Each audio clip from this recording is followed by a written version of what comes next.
독도가 일본의 고유 영토이고 한국이 불법 점거하고 있고 일본이 항의하고 있다.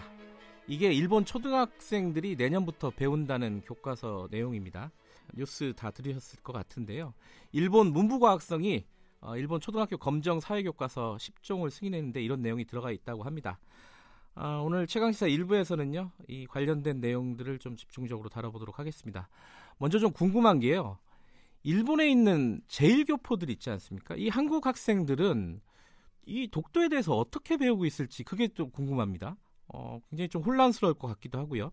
일본 현지에서 학생들을 가르친 경험이 있는 역사 선생님, 용인 보라고등학교 이경훈 선생님 연결해 보겠습니다. 안녕하세요.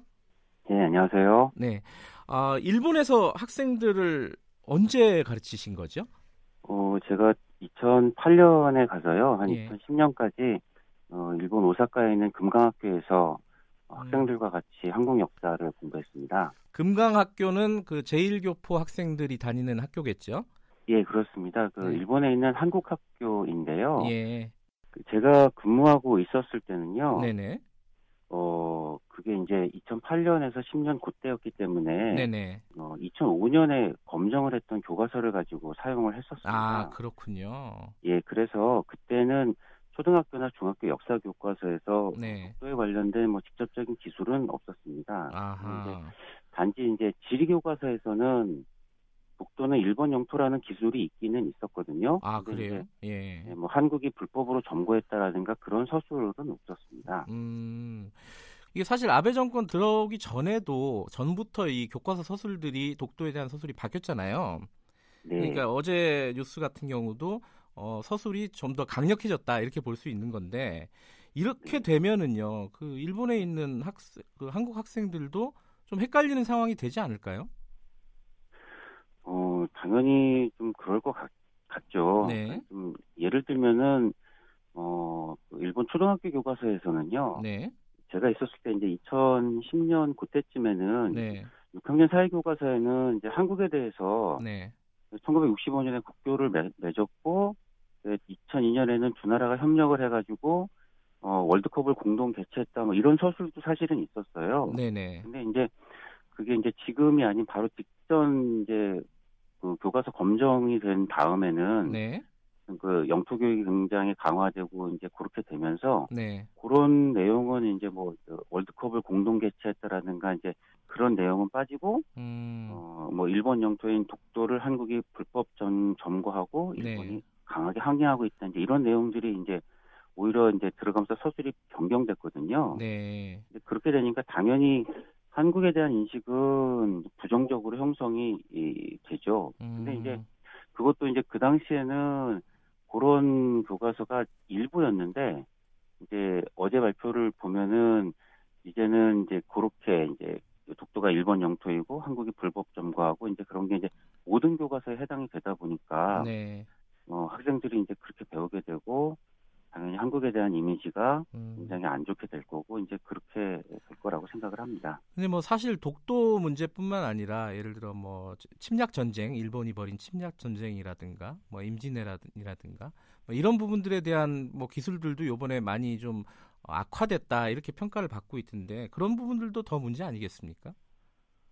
네, 아무래도요. 네. 저는 이번에 초등학교 교과서도 그렇고 지금까지 중학교 교과서나 고등학교 교과서나 이제 네. 전부 다 이런 이제 기술이 악화가 되고 있어요. 네. 예를 들면은 중학교 교과서 같은 경우는 일본군 위안부와 관련해서는 중학교 교과서가 총 8개 정도 있는데요. 네네. 그중에 이제 한 군데 정도만 나옵니다. 그것도 일본군 위안부라는 용어가 특정된 것도 아니고 조선인 여성이 그때 끌려가서 이제 고생을 했다 이런 식으로 예. 서술이 되고 있어요. 예. 강제징용 같은 경우도 작년에 우리나라에서 이제 그 재판으로 판결이 나긴 했지만 네. 당연히 이제 그거는 아직 교과서에는 반영이 아직 안 되고요. 네네. 그렇지만은 예를 들면은 그 교과서에는 강제징용이 왜 일어났고 얼마나 예. 구체적으로 많은 사람들이 갔고 이런 것보다는 그냥 단순히 조선 사람들이 끌려가서 고통을 당했다. 이런 식으로만 서술돼 있거든요. 주어가 잘 없다고 이번에 그러더라고요. 예.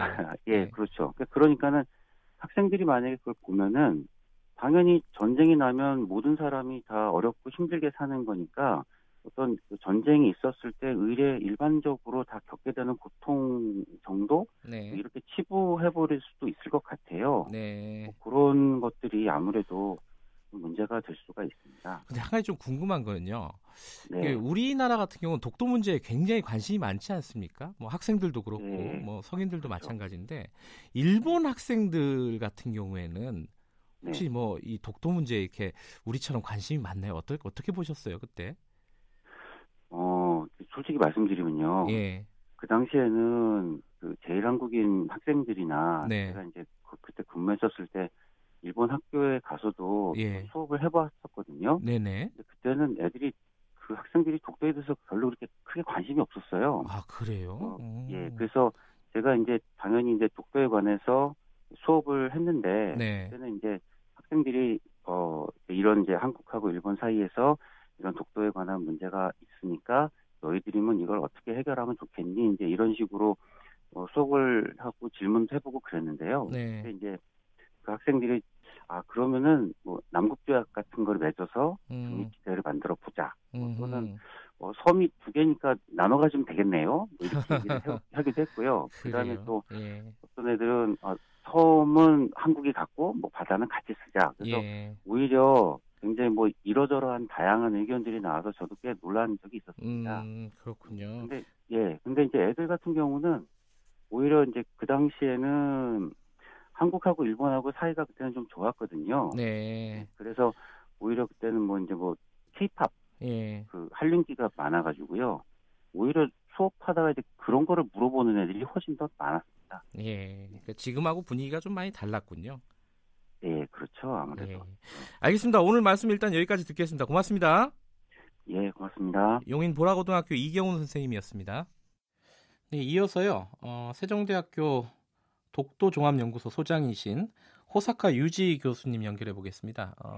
일본 출신이신데 한국에 귀화하신 분이죠. 그리고 독도 연구를 계속하고 계시고요. 한국에서. 지금 한일 관계 경색된 이 원인과 대책 이 부분에 대해서 누구보다 고민이 많으실 것 같습니다.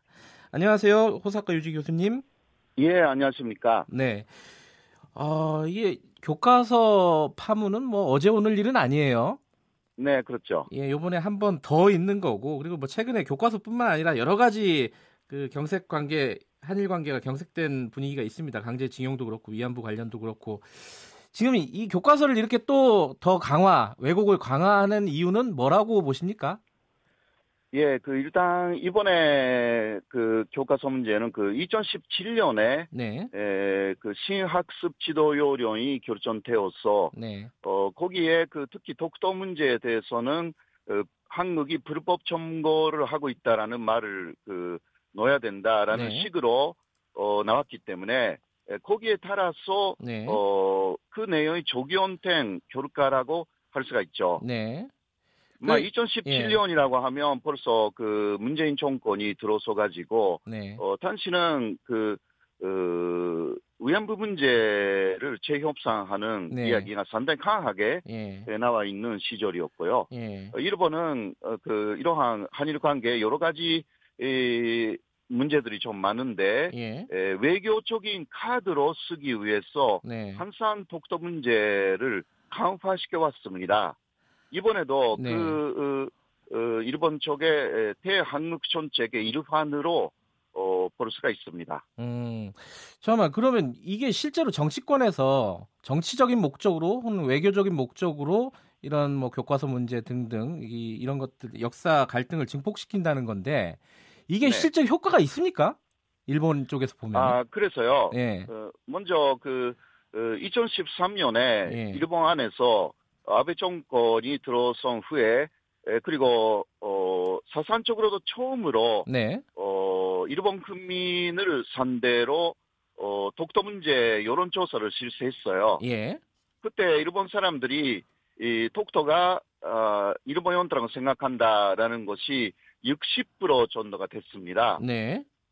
그러나 그때는 여론조사 앞에 독도가 일본 영토라는 일본 정부의 논리를 다 쓰고 그것을 잊고 나서 대답하는 형식이었습니다. 그것을 보고 일본 정부는 2,000대면 90% 이상 나와야 되는데 왜 60%냐라고 해서 상당히 실망한 것입니다. 우리가 볼 때는 60%는 너무 높은 거 아니냐 그렇게 생각하지만 일본 정부는 다르게 생각한 거죠. 그래서 더 강화시켜야 된다. 특히 젊은 사람들이 그 독도에 대해서 관심이 없기 때문에 이 부분을 강화시켜야 된다라고 해서 교과서 문제를 더욱더 강화시키는 방향으로 간 것입니다. 실제로 그렇게 계속 지속적으로 독도 문제에 대해서 뭐 교과서도 그렇고 발언이나 이런 걸 통해서도 일본 정치권에서 제기를 해가지고 일반 국민들이 그 독도 문제에 관심을 갖게 됐나요? 일본 방식으로? 그래서요. 아무래도 교과서에 나오니까 이거 실제로 교육을 하지 않으면 그래도 효과는 없습니다. 그렇지 않습니까? 제가 아는 거기 중학교가 좀 있거든요. 그 일본에. 근데 그 중학교 선생님들에게 직접 물어봤습니다. 독도가 일본 용도라는 내용을 가르치냐고. 그런데 거의 가르치지 않다고 이야기를 합니다. 왜냐하면 교재에 있는 것만으로는 그거는 그 교사의 재량이라는 것이 있어가지고 특히 한국 쪽에 주장도 있기 때문에 일반적으로 독도가 일본 용도라는 걸 가르치기는 상당히 어렵다. 그런 이야기를 합니다. 그래서 효과가 별로 나타나 있지 않기 때문에 현재 극우파 정권인 아베 정권은 더욱더 강화시키려고 하는 거죠. 여러 가지 방법을 통해서. 오히려 효과가 없기 때문에 더 이런 왜곡들을 강화시키고 있다. 이런 말씀이시네요. 물론 전혀 효과가 없는 것은 아니고요. 특히 시마네 현이라는 그 독도가 자기 현의 곳이라고 그렇게 주장하는 독도 아래쪽에 있는 그 일본의 현에서는 그 특별한 교재까지 만들어가지고 열심히 가르치고 있어가지고요. 그리고 그 디베이트 수업을 해요. 또 판을 두 개로 나누어서 한조는 그 일본 편, 한조는 그 한국 편으로 해가지고 독도가 결국은 논리적으로도 일본 것이다라는 결론이 나오도록 아주 철저하게 수업을 하고 있습니다. 이게 확대되지 않으면 좋겠다고 저는 생각하는데요. 아무튼 일본 정부는 그 시마네 현의 형식을 앞으로도 확대해가지고 전 국민적으로 그런 교육을 실시할 때까지 아마 강화시킬 것이라고 저는 생각합니다. 지금 한일 관계가 굉장히 경색돼 있지 않습니까? 네네. 이게 지금 앞으로 별로 이 경색이 풀릴 어떤 돌파구가 보이지 않는다라고 비관적으로 생각하시는 분들이 많은 것 같아요. 선생님은 어떻게 생각하십니까? 저는 약간 다른 의견을 갖고 있고요. 왜냐면 젊은 사람들이 그런 한일 관계 거의 관심 없어요. 그러니까 물론 그 정치권이나 지식인들은 이 부분을 위안부 문제 등 강제징용자 판결 문제 등 상당히 관심이 있다라는 것은 확실하지만 일반 국민들은 특히 아까도 말씀드렸습니다만은 젊은 층은요 한국을 굉장히 좋아합니다. 그러니까 조금 전에 있었던 고등학생들에 대한 여론조사에서 수학여행으로 어디로 가고 싶냐? 한국이다. 여론조사를 했더니 1위가 한국이었어요. 알겠습니다. 그 젊은 층이나 이런 사람들을 보면은 그래도 희망은 있다 이런 말씀이시군요. 그런 것입니다. 알겠습니다. 오늘 말씀 감사합니다. 네. 호사카 유지 세종대 교수님이었습니다.